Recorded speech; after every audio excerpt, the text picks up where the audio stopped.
Red టీవీలో మీ వ్యాపార ప్రకటనల కోసం ఈ నంబర్ని సంప్రదించండి 6281747728.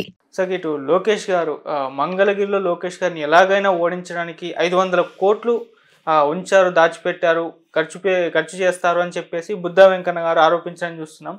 అది సాక్షి వెహికల్లోనే మొత్తం రాష్ట్రం అంతా సర్క్యులేట్ చేస్తున్నారు. 500 కోట్లు మరి లోకేష్ గారికి ఓడించడానికి ఖర్చు పెట్టేస్తున్నారు అంటే లోకేష్ గారు గెలుస్తారన్న ఒక నమ్మకంతో ఖర్చు పెడుతున్నారు అనుకోవచ్చా సార్? మీ ఒపీనియన్ ఏంటి దీనిపైన? ఇప్పుడు ఒకసారి అలాంటి చెప్పాను, ఒక న్యూస్ పేపర్ ఇవన్నీ సోషల్ మీడియా లేనప్పుడు జయమాలని గుర్రం ఎక్కి వెళ్తుందండి, న్యూస్ రాయమంటారా అంటాడు, లాగ్ కొడతాడు ఎడిటర్. జయమాలని గుర్రం ఎక్కితే న్యూస్ రాయటమంటారా, గుర్రం జయమాలని ఎక్కితే రాయాలి అంటాడనమాట. అంచేత అలాగా ఆడ 500 కోట్లు ఖర్చు పెట్టకపోతే మనం మాట్లాడుకోవాలి, కానీ ఖర్చు పెడితే ఎందుకు మాట్లాడుకోవాలి? బుద్ధా వెంకన్న కాదు, గుడ్డు వెంకన్న ఎవడ మాట్లాడినా కూడా ఆడికేదో ఆక్రోషంతో మాట్లాడుతున్నాడు. సీట్ ఇచ్చేది ఇవ్వలేదు అతనికి, బుద్ధా వెంకన్నకి ఇవ్వలేదు సీటు, ఏదో చెప్తాడు, ఇన్ఫర్మేషన్ చెప్తూ ఉంటాడు, తందాన్ని కొడుతూ ఉండాలి. చెంచాగాళ్ళు వీళ్ళంతా బుద్ధా వెంకన్నగా ఉన్నారు, అక్కడ 2 కోపలు ఉన్నారు, జాలర కొడుతూ ఉంటారు. వాళ్ళకి ఫిట్టింగ్ పెట్టాడు జగన్, కేసుని వాళ్ళిద్దరు బ్రదర్స్కి పెట్టారు కదా, చిన్నకి వాళ్ళకని. వాళ్ళు ఏదో ఇవన్నీ పాలిటిక్స్. మన ఈ జోకర్ ఉన్నాడు కదా, అంటే పప్పు, సీనియర్ పప్పు, జూనియర్ పప్పు, ఇటు జూనియర్ పప్పు, ఇటు లోకేష్ ఓడించాలంటూ వస్తారు. 500 కోట్లు వాళ్ళు ఖర్చు పెడితే వాళ్ళు ఆల్రెడీ 500 కోట్లు ఖర్చు పెట్టుంటారు. ఇప్పుడు నాకు ఇక్కడ అంత లక్కీ ఫీలోస్ ఎవరంటే ఆ ఊరోళ్ళు. ఆడి దగ్గర దెబ్బతాడు, ఇటు దెబ్బతాడు. వీటి దగ్గర ఏమో మంచిగా చికెన్ కొనుక్కుంటాడు, వాడి దగ్గర ఫుల్ బాటిల్ కొనుక్కుంటాడు అనుకుంటూ ఉంటాడు. నా కొడుకులకి వాళ్ళు మాట్లాడుకుంటారు, ఎవరికి అర్థం అని. అర్థం వల్ల ఇంకా రాని అంటారనమాట. నీకు అర్థమైందా? ఇద్దరు బెనిఫిట్ అవుతారు. ఫైనల్గా జగన్ గుద్దేస్తారు వెళ్ళి. క్యాండిడేట్ చాలా పెద్ద క్యాండిడేట్ ఆవిడ. ఇలా అనుమానం ఉన్న వాళ్ళు అందరి మీద లేడీస్ని పెట్టాడు. స్త్రీశక్తి కొడతాడు దెబ్బ మనవాడు ఎవడు జగన్. అదైనప్పుడు అందరి మీద, పవన్ కళ్యాణ్ మీద ఒక లేడీ, ఆ అమ్మాయి వంగ గీత తెలిసి నాకు. అలాగే ఇంకొకళ్ళ మీద పప్పు మీద ఇంకోటి పెట్టాడు.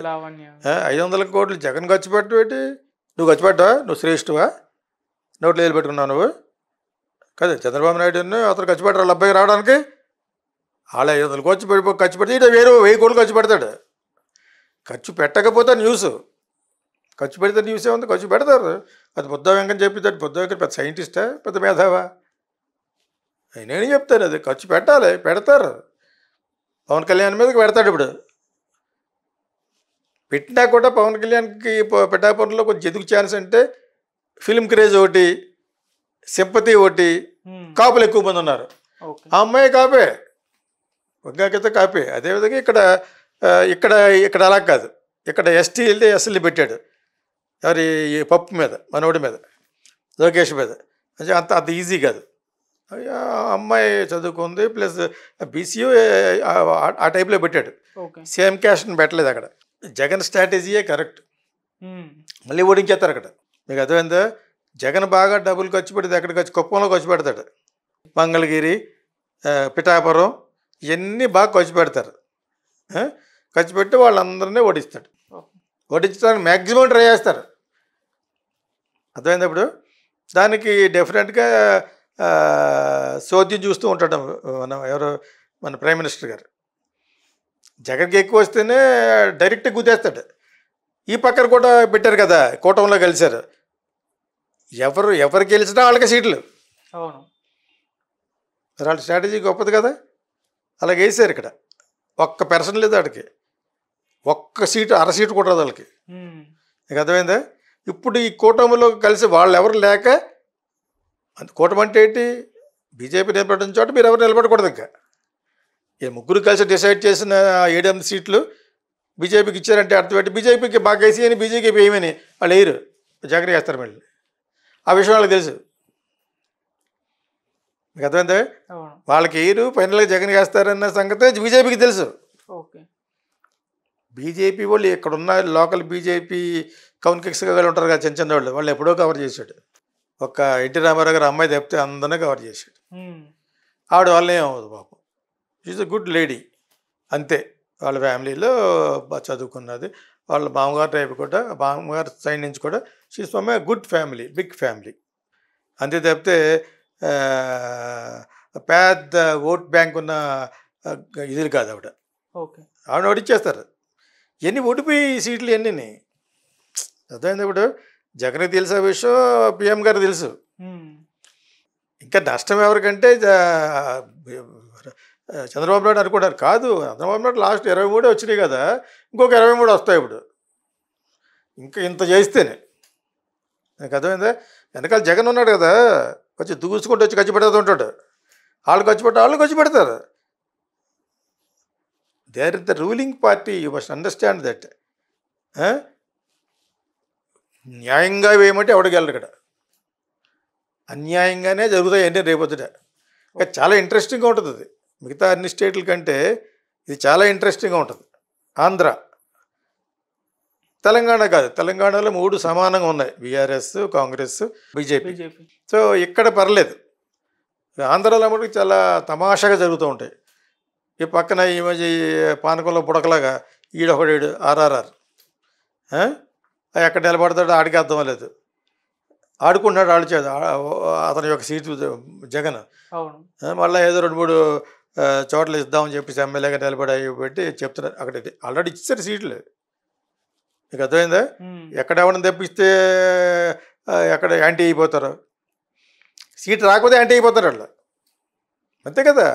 వాడి ఇల్లు వాడి గొడవ, వాడికి ఇవ్వకపోతే వెంటనే నేను తెలుగుదేశం ఎలాగ ఓటిస్తాను చూడు అంటాడు, నేను పవన్ కళ్యాణ్ ఎలాగ ఓటిస్తాను చూడు అంటాడు. మీకు అర్థమైతే ఇప్పుడు అదే వయసు వరుసతు జగన్. కానీ జగన్ వీళ్ళందరికంటే ముందు మార్చాడు. ఆ అమ్మాయి ఎవరో ఉండదు, డాక్టర్స్ పెద్ద పెద్ద మాటలు మాట్లాడింది, బట్ జగన్ తీసాడు. అంచేత అసెంబ్లీ అక్కడ రాజ్యసభ సీట్లు అప్పుడు ముందే చెప్పేశాడు, నీకు సీట్ ఉండదు నెక్స్ట్ అని. వెళ్ళి తెలుగుదేశం వేసింది. కట్ చేస్తే వాళ్ళే ఇవ్వలేదు సీట్ ఇప్పుడు. అవును, మీకు అర్థమైందా? సో ఆ విధంగా ఒక విధంగా న్యాయంగా జగనే న్యాయంగా ఉన్నాడు. ముందుగా అనౌన్స్ చేసాడు, మీకు ఇష్టం ఉంటే ఉండండి, లేకపోతే వేరే పార్టీకి వెళ్ళిపోతాడు కదా. అది మిగతా వాళ్ళు చేయలేదు ఆ పని. వీళ్ళు ఏంటి రావటం వాళ్ళ దగ్గర నుంచి వచ్చారు కాబట్టి వాళ్ళకి సీట్ ఇచ్చేద్దామని ఇచ్చారు తెలుగుదేశం వాళ్ళను. ఓకే, ఇతను ఎవరికి ఇవ్వాలో వాళ్ళకి ఇచ్చాడు. డబ్బు వచ్చి పెట్టుకోగలగాలి, ఇతని ఇమేజ్ ఆయన మీద పడాలి, అంత ప్లాన్డ్గా ఇచ్చింది ఒక జగన్ ఒకటే. స్ట్రాటజికల్గా సీట్లు డిస్ట్రిబ్యూట్ చేసింది జగన్ ఒకటే. వీళ్ళనే ఇక్కడ అసమ్మతి పెరిగిపోయింది. సీనియర్ అతను ఇచ్చాడు కదా అని చంద్రబాబు నాయుడు గారు కూడా మనం కూడా చాలా తెలివితేటలకు ఇద్దామని చెప్పేసి సీనియర్స్ని విశ్రమించాడు. ఓకే, ఇక్కడ విజయవాడ పక్కన ఉమా వాళ్ళందరినీ ఇవ్వలేదు కదా మరి సీట్లు. ఆ విధంగా చాలా అసమ్మతి పెట్టి వాళ్ళు మాట కూరుకుంటారు. వాళ్ళ వల్లనే అవ్వదు, కానీ వాళ్ళకి క్యాంపెయిన్కి వెళ్ళరు. వాళ్ళందరికీ ఇవ్వలేకపోయానని చెప్పేసి ఈయన కొంచెం మెలో డ్రామా చేశాడు స్టేజ్ మీద, ఏడిసినట్టు వాళ్ళకి ఇవ్వలేకపోతున్నాను ఆ టైప్లో అన్నాడు అనమాట. ఇవన్నీ వర్కౌట్ అవ్వు. వాళ్ళకి తెలీదా పార్టీలో ఆయన కూడా 10 సంవత్సరాలు 15 సంవత్సరాల నుంచి ఉన్నప్పుడు మనవాడు ఎటువంటి డ్రామాలు చేస్తాడో. చంద్రబాబు నాయుడు చేసే డ్రామాలని వాళ్ళ నంబరు అంచేత టగ్ ఆఫ్ వార్గా ఉంటుంది. ఇప్పుడు టగ్ ఆఫ్ వార్గానే ఉంటుంది ఎలక్షన్లో. But very interesting. Why not 175 అన్న అతనికి 100 అనే వస్తాయా, 130 వస్తాయా, 100 బిలో వస్తాయా అని చాలామంది ఎక్స్పెక్ట్ చేస్తారు మనలాంటి నెటిజన్స్. మనం ఇంత పొలిటికల్ అనాలిసిస్గా ఎలా మాట్లాడగలం? అందరూ కూర్చుంటారు, ఎవరెవరికి ఎన్ని సీట్లు వస్తాయంటే అని పెడతాడు తమలేను. శుద్ధ తప్పు అది. ఎవడెవరికి ఎన్ని సీట్లు ఎలా కనపడతావు? ఆ క్యాండిడేట్కి ఉన్న పరపత అన్నీ మారిపోతాయి, సమీకరణాలు అన్నీ మారిపోతాయి ఇంకొక 2 రోజుల్లో. ఎవ్రీ 5 రోజులకి ఒకసారి సమీకరణాలు మారతాయి. ఈలోగా నేనే గెలుస్తాను, వాళ్ళు ఓడిపోతాడు, నేనే గెలుస్తాను, వాళ్ళు ఓడిపోతారు, మా క్యాండిడేటే గెలుస్తాడు, నువ్వు ఓడిపోతావు అనపతిగా ఉంటారు. మా సీట్ అనుమానం అండి అంటాడా? అండ కదా. చేత ఇవన్నీ ఈ 40 రోజుల్లోనూ ఈ క్యాంపెయిన్ చేసుకునే టైం వచ్చే వరకు కూడా ఇలా అంటానే ఉంటారు. అక్కడ ఏమైనా చిన్న ఇన్సిడెంట్ జరిగిందని నేను మొన్న ఎప్పుడు చెప్పాను. ఎక్కడో అడవిలో దేన్నో రేప్ చేస్తారు, అది జగన్ మీద రుద్ది చేయడానికి వెళ్ళి చూస్తారు. వాళ్ళు వచ్చి లోకేష్ మీద రుద్ది చేస్తారు. ఇటు హెలికాప్టర్ వేసుకెళ్ళి లోకేష్ రేప్ చేసినట్టు పెడతారు వాళ్ళు. 2 అబద్ధాలే. ఇటువంటి చాలా చాలా జరుగుతూ ఉంటాయి ఇక్కడి నుంచి. ఎస్పెషల్లీ ఆంధ్రాలో ఎందుకు జరుగుతాయి, అన్ని చోట్ల జరుగుతాయి. మీడియా ఎక్కువైపోయింది ఇప్పుడు. మనకు అవసరమైన దానికంటే ఎలక్ట్రానిక్ మీడియా కంటే ముందు ప్రింట్ మీడియా ఒకటే ఉండేది. Mouth publicity, poster, hoarding. దాని తర్వాత ఎలక్ట్రానిక్ మీడియా వచ్చింది, అంటే టీవీలు అవన్నీ. దాని తర్వాత సోషల్ మీడియా వచ్చింది, సోది మీడియా కదా. మీడియా ఎక్కువైపోయింది ఇప్పుడు. అంటే అది రోజు ఏదో జరుగుతూ ఉండాలి. రోజు దేనో దాని గురించి మాట్లాడుకుంటూ ఉంటేనే that gives plus or minus. Okay. అర్థమైందా? ఇప్పుడు కంగనా రనౌత్ నిలబడుతుంది ఒక స్టేట్లో ఇవాళ ఎంపీ కానీ బీజేపీ. కాంగ్రెస్ ఎంపీ ఒక ట్వీట్ చేసింది, నీ రేట్ ఎంతని, మార్కెట్లో నీ రేట్ ఎంతని అంటే అర్థమైంది. ఇప్పుడు రేట్ కార్డ్ అంటారు దాన్ని. అంటే మరి ఒక సినిమా యాక్ట్రెస్ రేట్ ఎంత అంటే మార్కెట్లో మండి అంటే మార్కెట్, బజార్లో నీ రేట్ ఎంత అంటే తప్పు కదా, తప్పు వస్తుంది కదా. అది నేను చేయలేదు, నా అకౌంట్ని ఎవడో మిస్యూజ్ చేశాడని కాంగ్రెస్ తరఫున స్పోక్స్ పర్సన్ అంటుంది. దాన్ని దుమ్ము దులిపేస్తాడు అర్నాబ్ గోస్వామి. అలా ఏదో ఒకటి జరుగుతూ ఉంటుంది అనమాట. అంచేత నోరు సంభాళించుకుని నోరు దగ్గర పెట్టుకుని మాట్లాడడం ఈ ఇరు పార్టీలకి అందరి పార్టీలకి నేను ఇచ్చే అడ్వైస్. ఏం మాత్రం వాగేవా you're finished. Social media is watching like A dragon I and also eagle. Raviteja గారు ఈగల్ కాదు, మన ఈగల్ సోషల్ మీడియా. ఆ ఈగల్ని పంపిస్తారు ఓటీటీకి, ఆల్రెడీ పంపిస్తారా, ఓటీటీకి వచ్చి వెళ్ళిపోయింది అది. సో ఈగల్ అంటే అది పైనుంచి చూడగలదు. చావు వచ్చే ముందు చచ్చిపోతాడో తెలిసే ముందుకి దానికి తెలుస్తుంది. అంతకంటే పవర్ఫుల్ లెన్స్ ఏదో ఉండదు. మనం 500,000 జూమే ఉంది మన దగ్గర, దాని దగ్గర ఒక 20,000 అడుగుల జూమ్ ఉంది. అక్కడి నుంచి వస్తూ ఉంటుంది అనమాట. వీడు ఇంకొక 5 నిమిషాలు చచ్చిపోతాడని. దిగుద్ది కొంత మెలుగాను, ఇంకా దిగుద్ది, ఇంకా దిగుద్ది, ఇంకా దిగుద్ది, వెయిట్ చేస్తూ ఉంటుంది అనమాట. That is the power of eagle. ఆ విధంగా అదే ఇప్పుడు సోషల్ మీడియా ఈజ్ ఈగల్. ఏమాత్రం ఎక్కడ చిన్న జరిగినా కూడా మనం అందరం నోరు పెట్టి పడిపోతాం అనమాట. అది తెలియకుండా, అందుకు తెలియని వాళ్ళు చాలామంది ఉంటారు.